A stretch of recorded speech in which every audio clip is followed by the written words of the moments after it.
Hello and welcome to the Broadcast Newswrap, keeping you up to date with the biggest stories from across the TV landscape.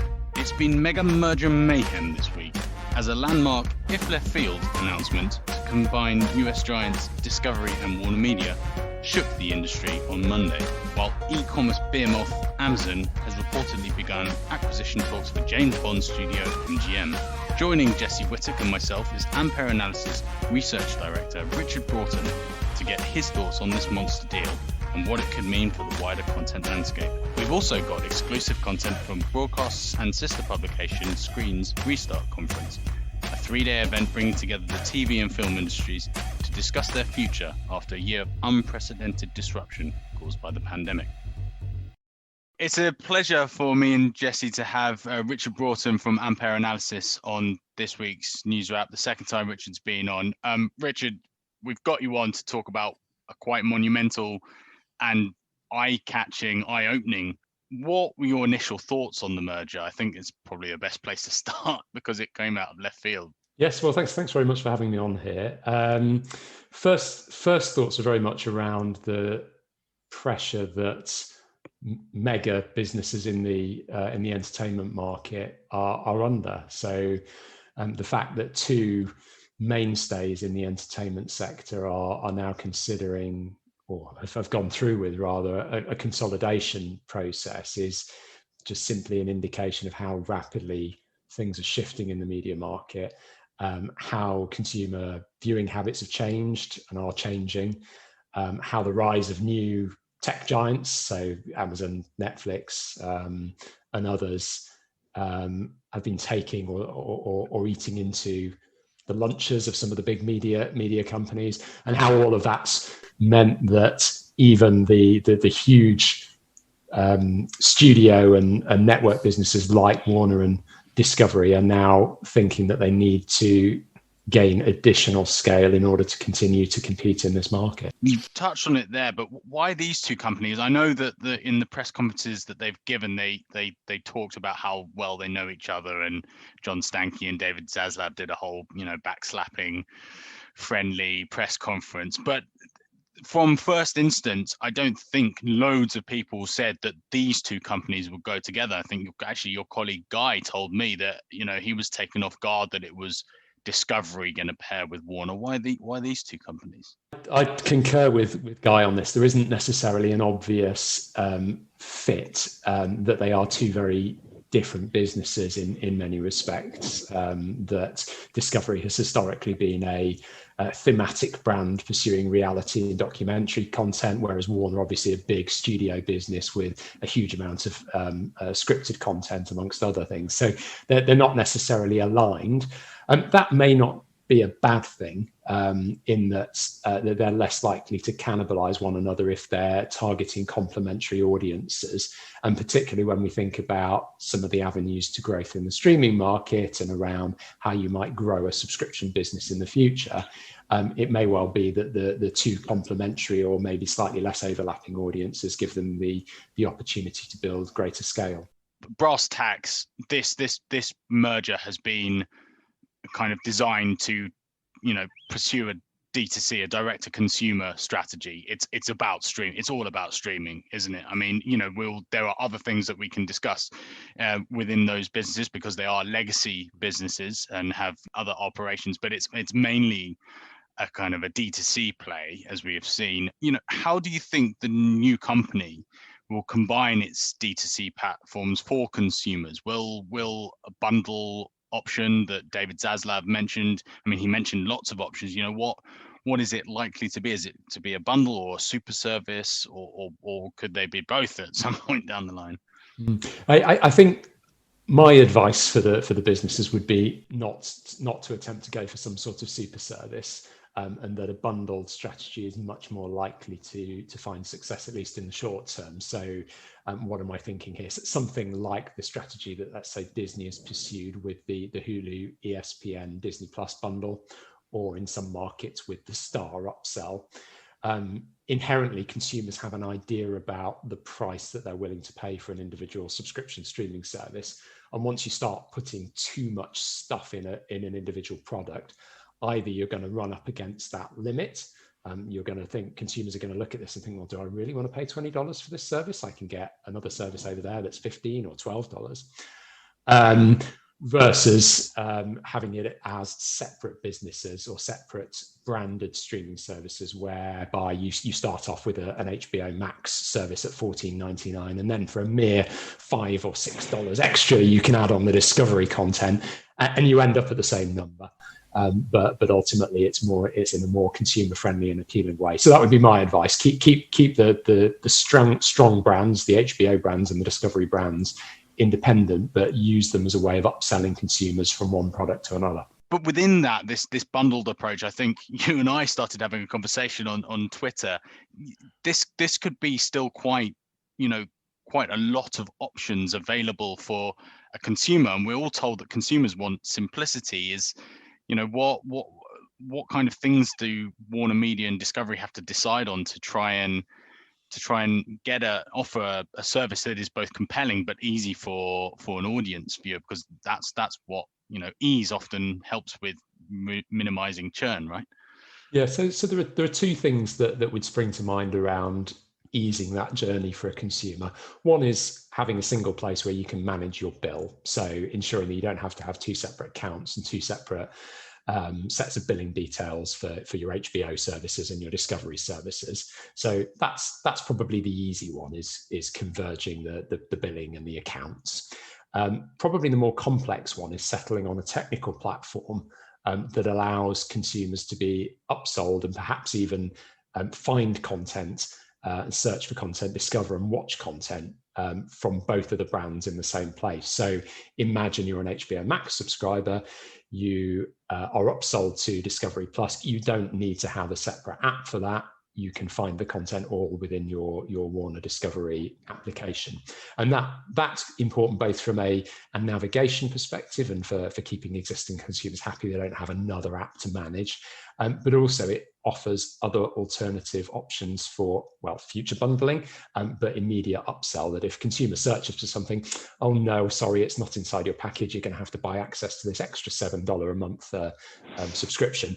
And it facilitates the upsell process from Warner and Discovery's perspective. I'll step back from the longer term implications of what's going on here, and I've sort of my initial thoughts were around what will happen in the kind of direct months following the announcement of the agreement, and I was giving it some thought and thinking, who does this benefit from a sort of business perspective, and who does it seem like it's not necessarily so good for? And I'll get onto Warner in a minute, but I think from a Discovery perspective, it's a pretty brilliant deal, in the sense that whilst AT&T will majority own the business, I think they'll have 71% of the shareholding.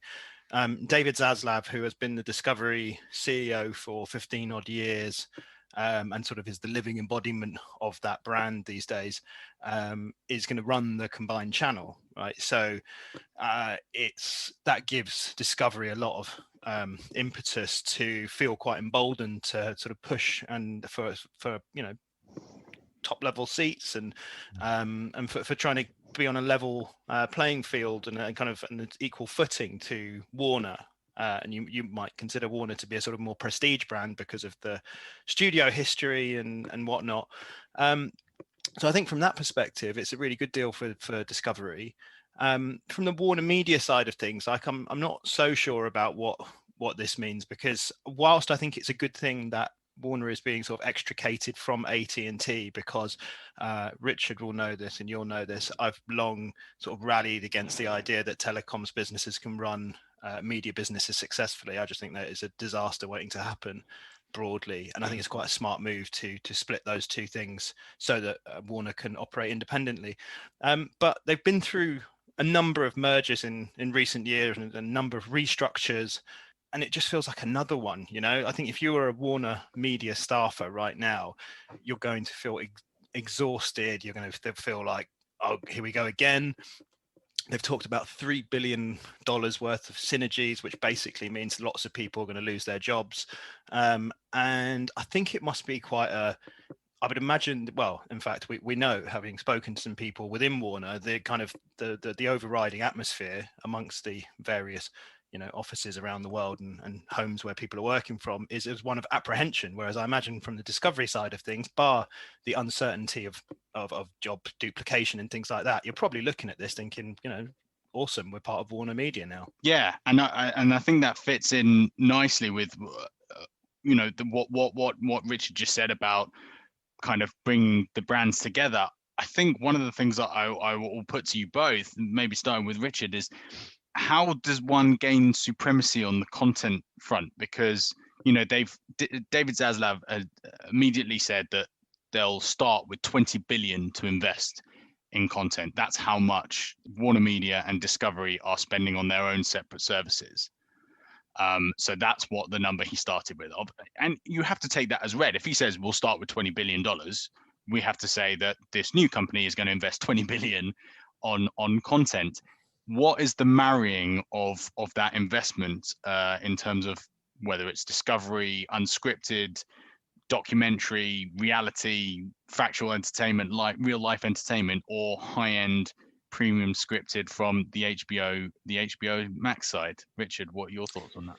Obviously, of the two businesses, Warner Media as one of the major Hollywood studios was always a bigger spender on content historically. So I would expect the high end, the scripted component of the content offer to remain the largest portion of the investment going forwards.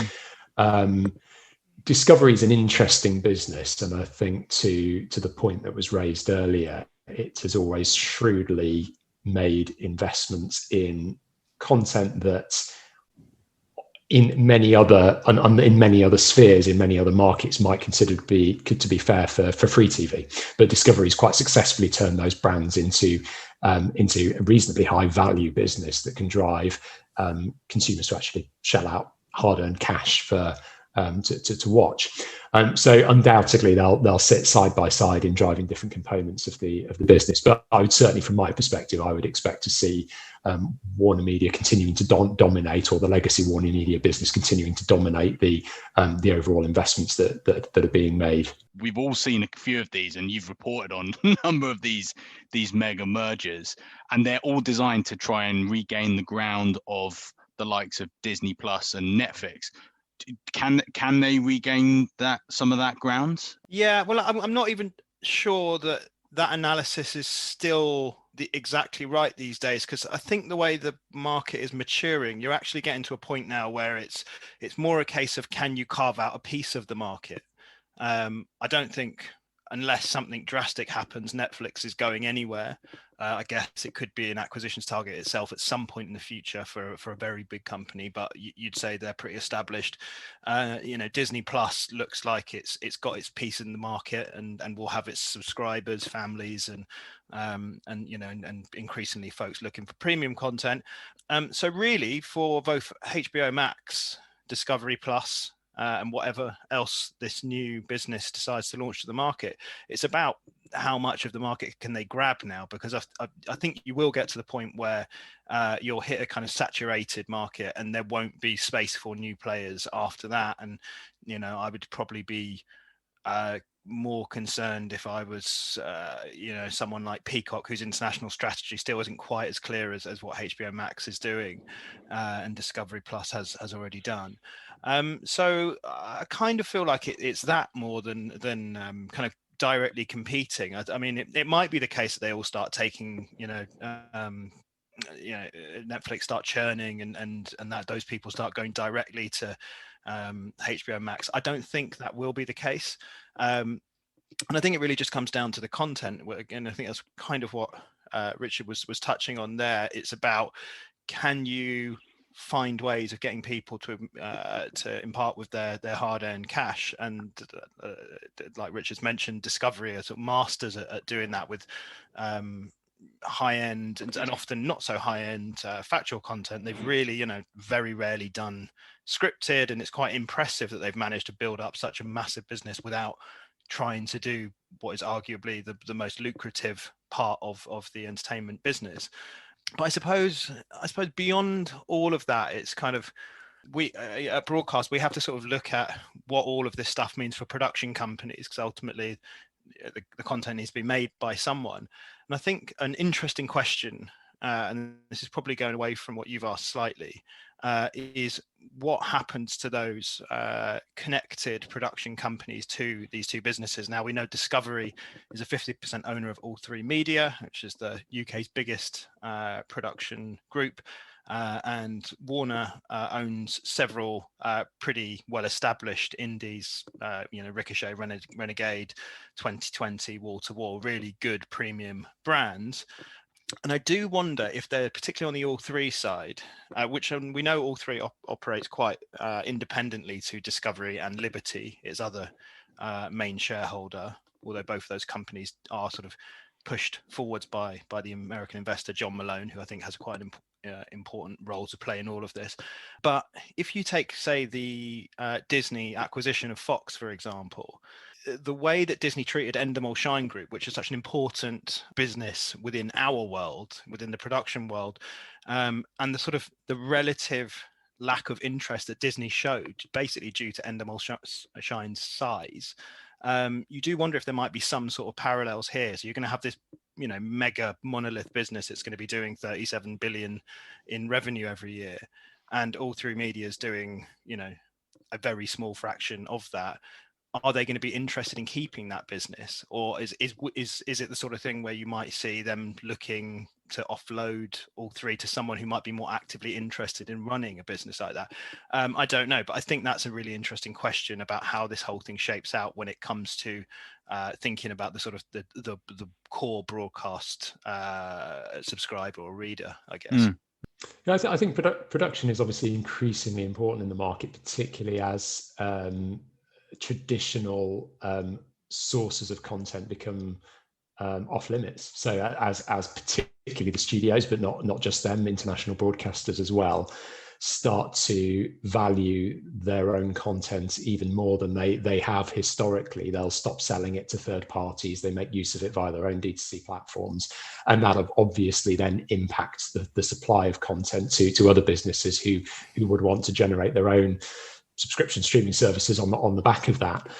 We've obviously seen that from Disney, Warner pulling back content that they'd previously licensed to pay TV businesses and other subscription services like Netflix, for instance. And then that obviously then places a premium on the remaining production companies and studios in the market. So some of those production groups will prefer to take the almost the arms dealer route, and you can look at groups like Sony, which have decided, well, we're not going to play in the D2C streaming game too much. We'll just use our position in the market to license for high value. But obviously, as these mergers continue, those companies, those large production groups capable of producing these really high value titles become fewer and further between, which is obviously accelerating this whole M&A trend that we seem to be seeing at the moment. Discovery was effectively the first company to run the Netflix model, right? So when they used to commission production companies years and years ago, and their model for many years after they set up their international broadcasting business was to commission broadcasters and take all those rights. So if you were sitting in a MIPCOM hall and there were a bunch of producers and distributors on stage, say 15 years ago, they'd be having the same conversations about people talking about whether you should sell your show to Netflix, because effectively you were selling all your rights and Discovery were taking everything and they were taking them virtually in perpetuity. So it's exactly the same as the Netflix model in some ways. It's just the difference being that was for broadcast rather than for streaming. The model here is about taking everything in-house. We've, you and I, John, have done a lot of work on how much money we think Warner has forgone by taking all this content back in-house, and we've had estimations in the kind of in the billions, right? And they've given up all of this money in order to have a better service going forwards into the future. So they're pretty well stocked to give this a good shot. We have to touch on the linear businesses because both companies have significant linear presence still, particularly in the UK. And what do you think is going to be the effect on those businesses? So if you take it from a UK public service broadcaster's perspective, this is another massive threat, isn't it? And these threats are popping up all over the place, and the money that these services are dealing in is huge and is much bigger than any one British channel can afford to compete with, if you're going to try and compete in the same spaces. So I guess the big question for the PSBs and all the reviews that are ongoing at the moment are trying to establish sort of what the place for PSBs are in the kind of the emerging media space.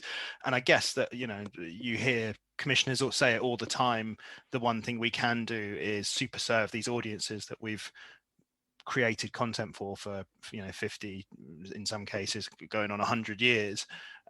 We know these people better, and we're able to provide for them better than a HBO or a Discovery Plus, and that's probably true, right? The BBC still is doing gigantic ratings for Line of Duty, and even a show like Unforgotten on ITV has really picked up and over several seasons really built its audience, and so the PSBs are still doing it.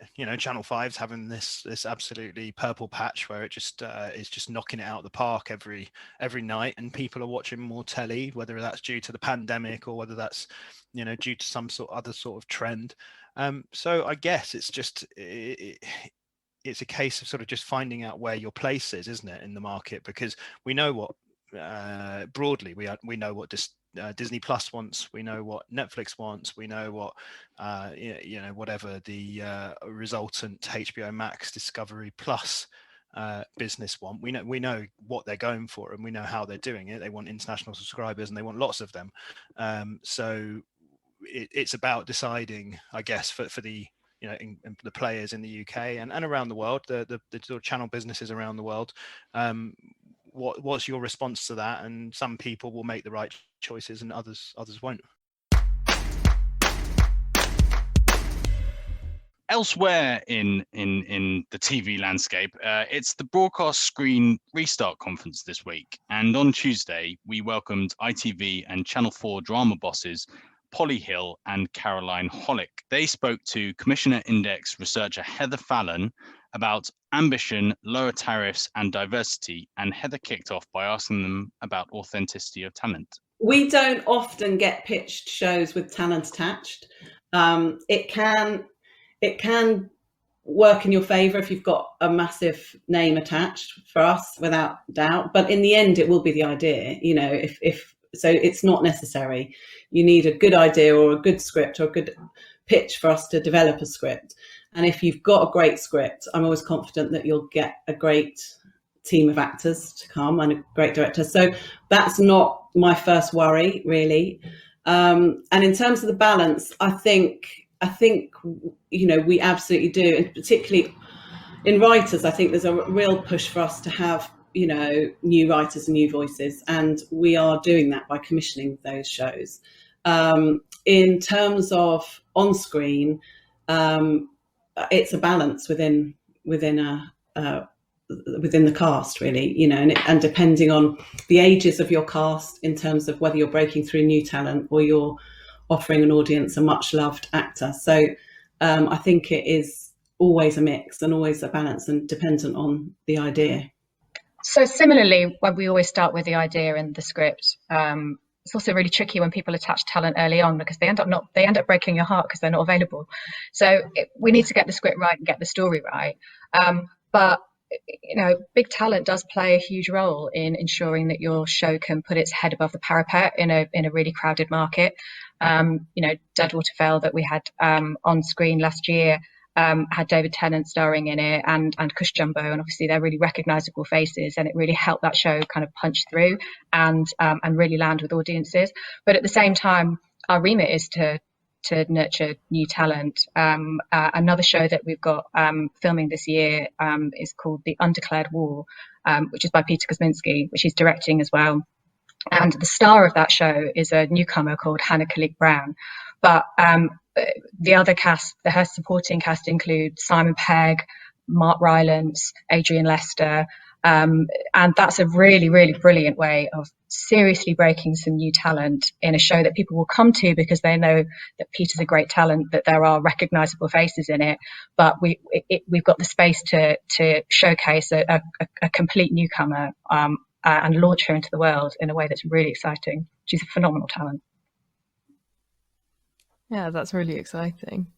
So another question that I had for you guys, which is, how are you dealing with large scale kind of set pieces at the moment? So it feels as though drama needs to be on an ever more ambitious scale, and yet budgets are quite squeezed. So I wanted to know how you guys have been dealing with those challenges. There's lots of elements to that question, because ambition is absolutely at the heart of what we do. It doesn't always mean massive, huge production values of big set pieces. You know, I think one of the most ambitious pieces we did last year was Dares, that, you know, as a channel that does a lot of those true crimes, that show started at the end of what we would normally class the end when he says, yes, it's me. And actually there was 2 interviews that took place, one with the police, obviously, and one with the biographer, and therefore quite theatrical in its nature and brilliantly done. But the fact that it punched through in such a huge way with a big audience, not just got great reviews, but it properly connected, I thought was brilliant, because it wasn't the most obvious way. It wasn't starting with the beginning of that murder and investigating it through to its conclusion. So I don't think ambition always has to be, as I said, the biggest budgets. In terms of how production is managing, I mean, post-COVID, I mean, when we went into the first lockdown, I didn't know how we were going to get it going again. And it was incredible that by August we were back shooting, and, you know, we have not had to stop since. So, you know, that's a testament to all the incredible crews, producers that are back, you know, getting everything back together. I'm not allowed on set because that's the sort of nature of where we are at the moment. So, and in terms of budgets, you know, it's all about the story. And sometimes, as I said, the most interesting pieces can be the most domestic and intimate pieces. And in terms of how you fund those, it's always been the case that, you know, we buy the UK and the rest of the world is up for grabs. So depending on how big a budget the show is, depends on what sort of co-producing partners you bring in and what that does. But it's, again, we find the right partners for the right shows, and we have the right money to make them, but not everything. It's not one fit all for drama. Some shows don't need big co-producing partners, and some do.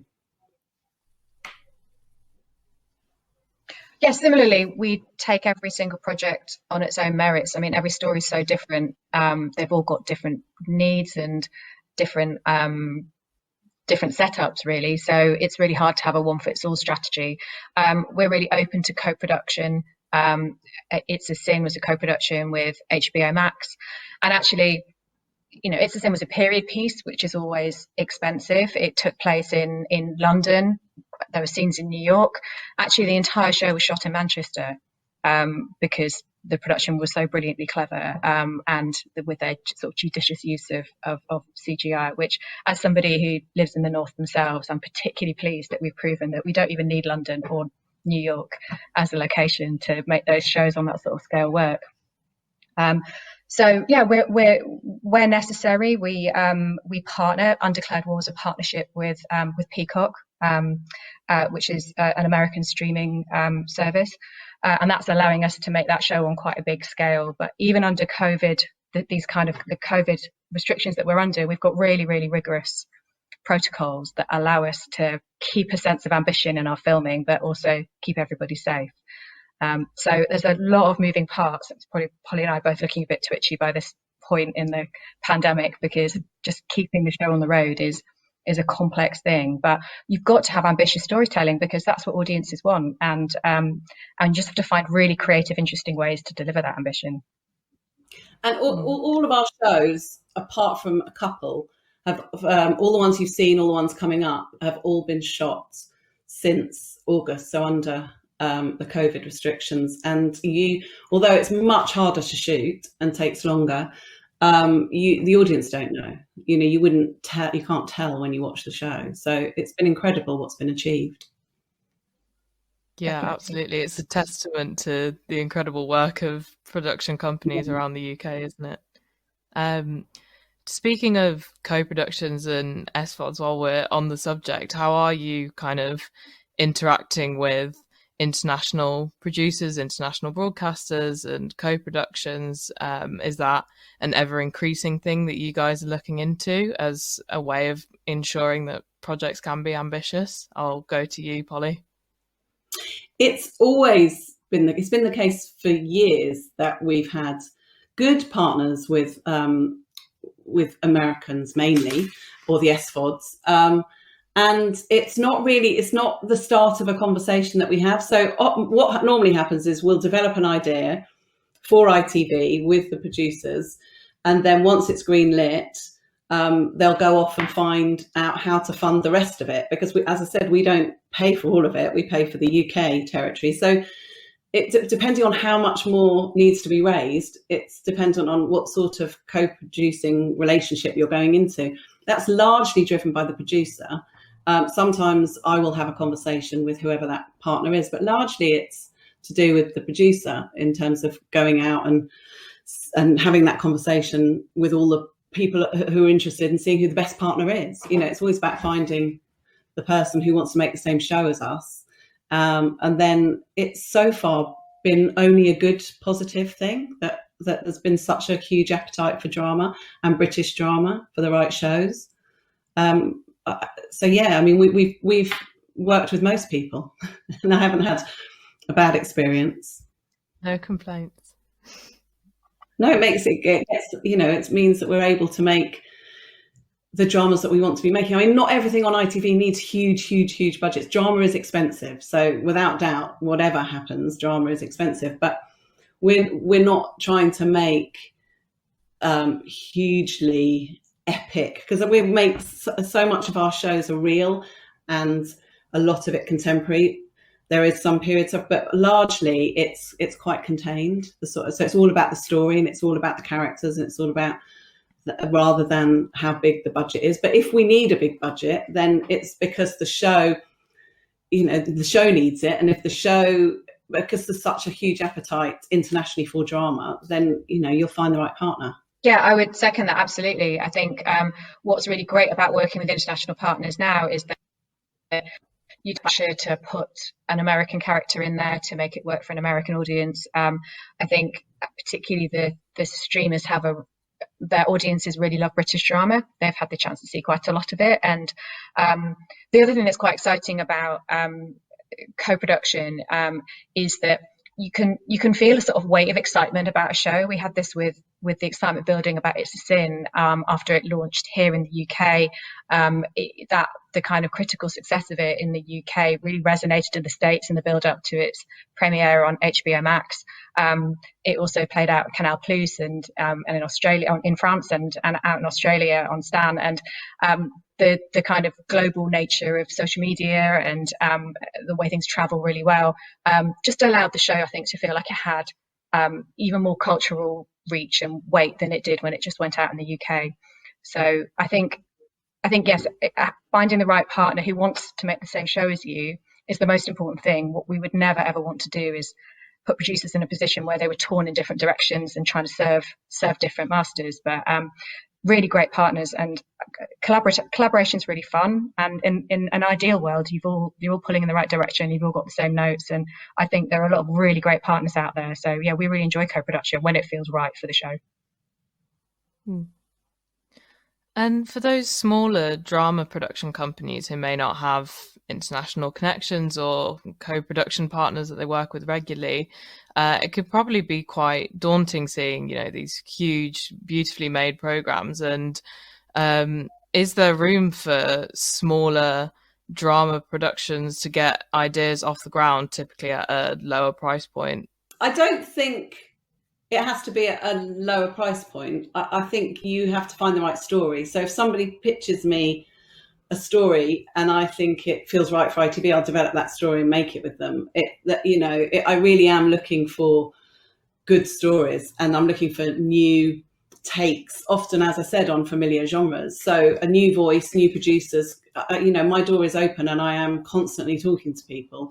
If it's the right show, then we will help support getting that made and getting that off the ground. But again, a good script will catch fire. As Carolyn said, it's exciting. Once it goes around, you'll sort of feel that there's interest around. So, if you've got a good script, it all comes from there, really. We're actually really interested in looking at ways of delivering drama at a bit less than the full Channel 4 tariff, really as a way of just getting more hours of TV off the ground. Obviously, we'll always pour all of our resources into big shows like It's Sin or Deadwater Fell or, My Name is Lizzie.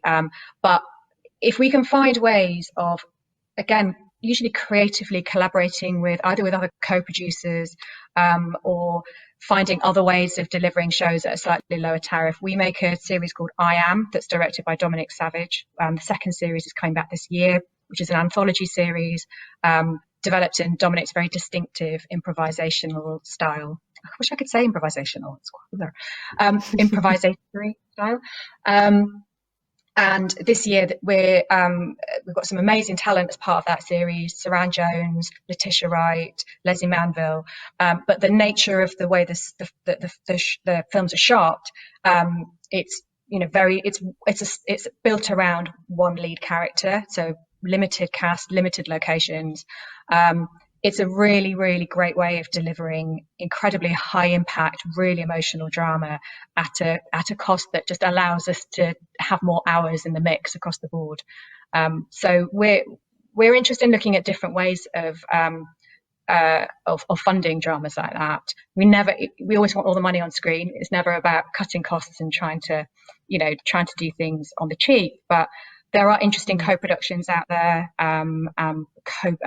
acquisitions, early acquisitions, that sort of thing, where we're able to do things at a slightly different tariff. So very open to having those conversations, whether you're a really experienced production company or whether you're a newer production company who's just got a really creative way of approaching that.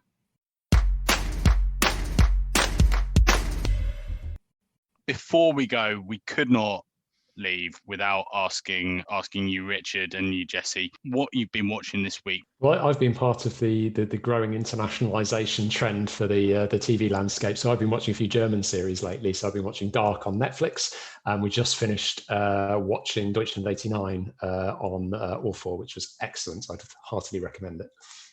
Excellent. International dramas. We like to hear that. And Jesse?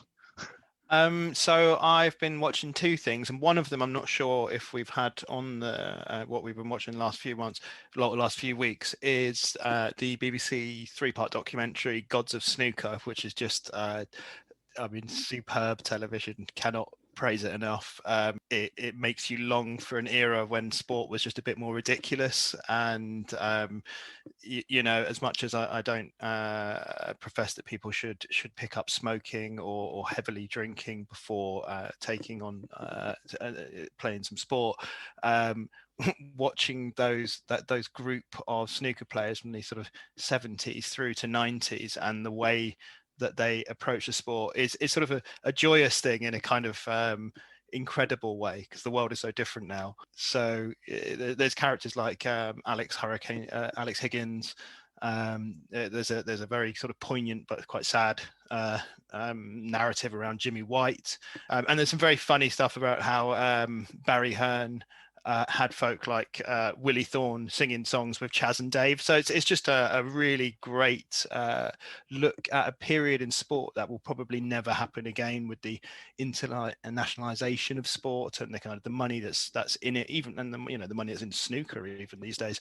So it's well worth a watch. I would absolutely heartily recommend it. Brilliant. Well, guys, you've been fantastic, and some fantastic options and suggestions for our listeners for what we've been watching. It's been a pleasure having you both on to talk about the mega mergers that have happened, and thanks very much for stepping on.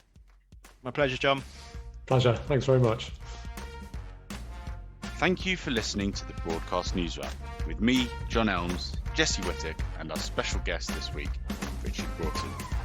Today's podcast was edited by Max Goldbart. Please do check out this week's podcast, plus all previous episodes of Newswrap on Spotify and iTunes, or via our website, www.broadcastnow.co.uk.